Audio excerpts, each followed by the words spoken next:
Olá família, mais um dia de gravações para o canal do YouTube Águia de Goiânia. Agradecendo a você que é inscrito, você que ainda não é, se inscreva, venha somar conosco. Não esqueça de deixar seu joinha, seu like, é importante para o canal manter-se no ar. Obrigado por compartilhar nos seus grupos, redes sociais, grupos de família, grupos de WhatsApp, de familiares. Isso é muito bom, é Goiânia que de joelhos lhe agradece.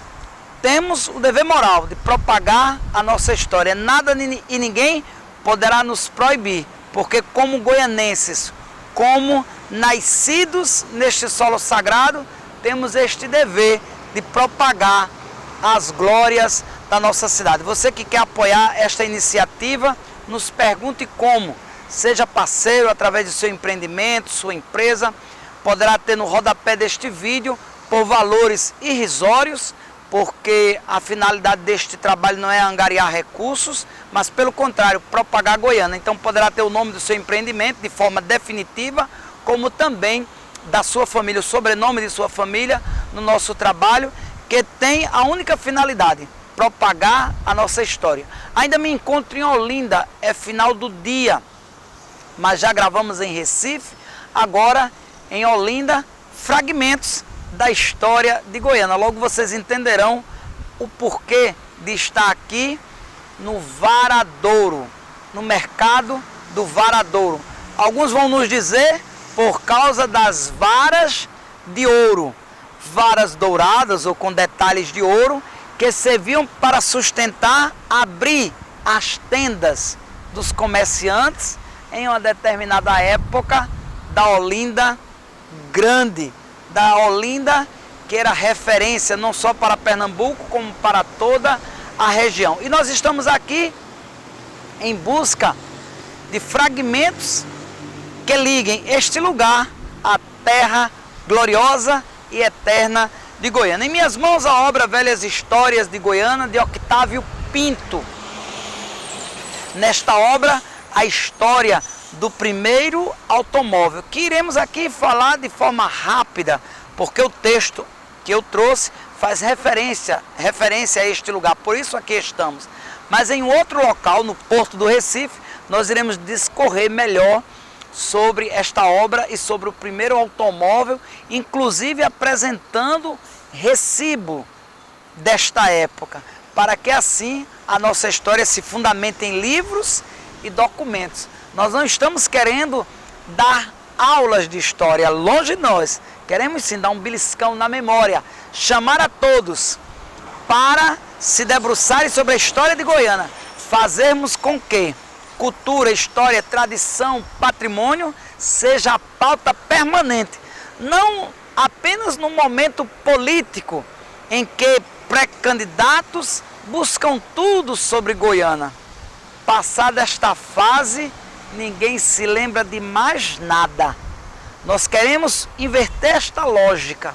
Nós queremos que a história de Goiânia, a sua cultura, a sua tradição, seus monumentos, seus vultos, suas figuras de ontem e de hoje, não sejam só lembradas em períodos políticos, mas que exista sim uma política cultural permanente para valorizar todo este tecido cultural, todos os vultos da nossa história. Estamos no caminho certo, trabalhando desta forma, vencendo a todos os obstáculos, derrotando a todos os inimigos, pois Goiânia nos ensina a nos superarmos, a vencermos desafios, e todos que se levantarem, nós iremos vencê-los, pois somos goianenses. A obra de Octávio Pinto, aqui apenas citada, em outro trabalho será referendada. Vou pedir ajuda aqui a meu colega de trabalho, o cinegrafista deste trabalho, Ravel Monteiro, que irá ficar com o livro de Octávio Pinto, enquanto eu leio para vocês este fragmento que irá justificar a nossa presença aqui. É de 27 de janeiro de 1936. Quem assina, ninguém menos que Antônio Raposo. A família Raposo tem serviços prestados a Goiânia. E nós estamos aqui para referendar a este homem, como glorificar a sua família, que ao lado das demais, Correia de Oliveira, Rabelo, Gadelha, Veloso, Viegas, tantas famílias que prestaram, através das décadas e dos séculos, significativos trabalhos, relevantes contribuições à nossa história. André Vidal de Negreiro, Souto Maior, tantas e tantas famílias que escreveram seu nome na história através de trabalhos inesquecíveis. Agora o fragmento, a pesquisa, melhor dizendo, de Antônio Raposo. Vejamos o que nos diz. O primeiro automóvel. Li agora, assim se expressa Antônio Raposo, publicadas pelo grande romancista Mário Sete no Diário da Manhã, edição de 19 do Corrente, interessantes reminiscências do primeiro automóvel que teria frequentado a cidade do Recife. Romanceada, como se encontra a crônica, é de ver por isso mesmo a saudade que ela desperta na evocação do tempo em que se passava, fumacenta e rofenho, pelas ruas da cidade, o pequeno Renault do Dr. Otávio. É que ele fora, no dizer do ilustre escritor conterrâneo, o primeiro automóvel que frequentou a cidade do Recife, está entre aspas. E logo a seguir, com laivo de verdadeira tristeza, acrescenta o notável escritor: já lá se foram bem 30 anos, coisa de 1903. Há, entretanto, da parte do fecundo autor de Max Chabombas e Maracatus, um pequeno engano que cabe emendar. O barulhento Hornet do Dr. Otávio não foi, em 1903, o primeiro automóvel que percorreu as ruas do Recife. 2 anos antes, isto é, em 1901, um automóvel de precedência inglesa barulhou nas ruas de nossa capital. Tinha a forma de pequeno ônibus, enquanto o do Otávio apresentava a forma de Vitória. Eram, entretanto, automóveis. Esse de que falo fora adquirido naquele ano por uma empresa que se formara em Goiânia para o serviço de transporte de passageiros entre aquela cidade e o Recife e vice-versa. Vejamos, vi na minha terra, no meu tempo de adolescente. O pequeno ônibus era pintado de vermelho, as rodas puxadas à corrente eram altas e revestidas de borracha. O aparelho de irradiação ficava no tejadilho e os canos de elevação d'água uniam-se a descoberto aos baluartes e não raro queimavam as mãos de passageiros que inadvertidamente os pegavam. Viajou de 1901 até 1906. Interessante que aqui neste local onde nos encontramos, no Varadouro, em Olinda, é um lugar de fluxo do transporte coletivo. O horário de partida era normalmente certo.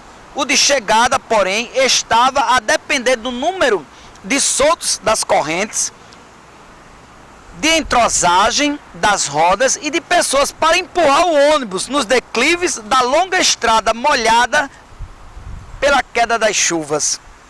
Esse ônibus, nas suas viagens, ficava quase sempre em Olinda, despejando e recebendo passageiros a calçada da extinta estação do Varadouro. O ônibus a despejar pessoas de Goiânia, Olinda, na estação do Varadouro. Ali ao pé do monte, mas muitas vezes se botava para a capital pela pela esburacada estrada de Tacaruna.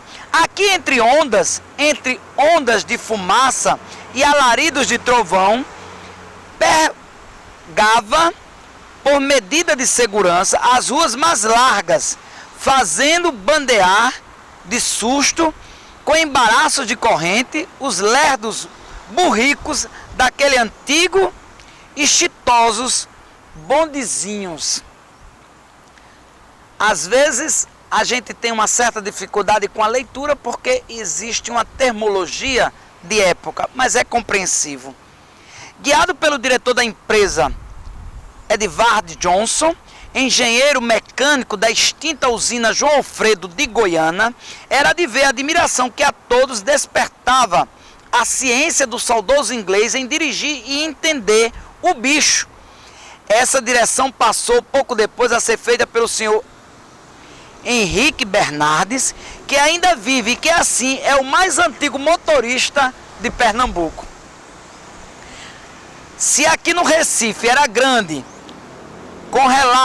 como relata o eminente escritor, a admiração produzida pela passagem do alto do Dr. Otávio, fácil é calcular o que acontecia com o ônibus pela estrada adentro. Todo mundo vinha de lugares distantes a se colocar à margem da estrada, muitos trepando as árvores marginais para assistir a passagem do bicho do inglês, era assim chamado o carro, o qual, morto de cansado, se fazia anunciar de muito longe pela algazarra de furação.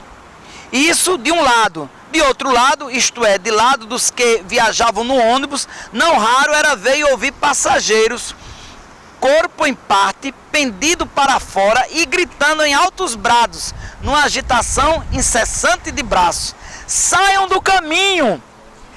Saiam do caminho! É que a massa de matutos que procurava se deslocar da beira da estrada para ver de mais perto como o bicho se movia por arte de inglês. Como o bicho se movia por arte de inglês. Já lá se vão bem 34 anos, coisa de 1901. Recife, 27 de janeiro de 1936, Antônio Raposo. O local é barulhento, nós sabemos, percebemos pelo tráfego de ônibus, de transportes coletivos, e a ventilação aqui é muito forte, uma vez que estamos próximos do mar, no Varadouro, para falar da antiga estação que aqui existiu nessas imediações, com suas vias de acesso para diferentes lugares, inclusive na direção de Goiânia, de onde vinha este transporte conhecido como o bicho do inglês, que quando estava na estrada atraía matutos de tudo que era canto, de modo que os passageiros dentro com seus vidrinhos de água benta se benzerem, com as mãos pela janela a gritar: sai da frente, sai da frente. Nas pistas lamacentas, no barro molhado, precisava de pessoas para empurrar, mas tudo isso para referendar Goiânia com a primazia do primeiro automóvel, não Recife, como o artigo citava, que Antônio Raposo o leu e comentou, não em 1903, mas em 1901, com a fundação da Companhia de Transportes em Goiânia, da qual também fez parte o doutor Manuel Borba, que foi prefeito de Goiânia, depois governador do estado. Aos poucos, nós vamos montando este quebra-cabeça da história de Goiânia. E como já vos disse, onde houver fragmentos da nossa história, nós lá chegaremos. Então nos ajude, faça contato conosco, incentive este trabalho que não tem outra finalidade a não ser glorificar e exaltar o nome de Goiânia, que entre tantas glórias tem a primazia de ter fundado a sua companhia de transporte e ter trazido o primeiro automóvel para desfilar pelas ruas do Recife e pelas ruas da eterna e gloriosa cidade de Goiânia. A nossa história orgulha Pernambuco, engrandece o Brasil e enche o nosso espírito de júbilo como goianense. Sejamos nascidos neste solo sagrado, adotados por esta terra ou por ela adotados. Temos o dever moral de glorificar a nossa história. Muito obrigado a todos vocês que compartilham o nosso trabalho. O cansaço já nos chega, é evidente, se percebe, mas estamos firmes, promovendo a história de Goiânia, glorificando o seu nome, não em espírito de competição, pelo contrário, somando forças, vendo trabalhos e iniciativas surgindo. É a nossa alegria fazer com que mais pessoas também busquem conhecer a nossa história. As glórias do passado, vividas e relembradas no presente, para lançar os alicerces do futuro e salvaguardar a nossa história. Recebam o meu abraço do professor Marcos Paulo, como também de Ravel Monteiro, que trabalha, que nos ajuda nesta produção. Sigamos juntos, glorificando Goiânia, a pátria, a República de Nunes Machado, a terra do primeiro automóvel.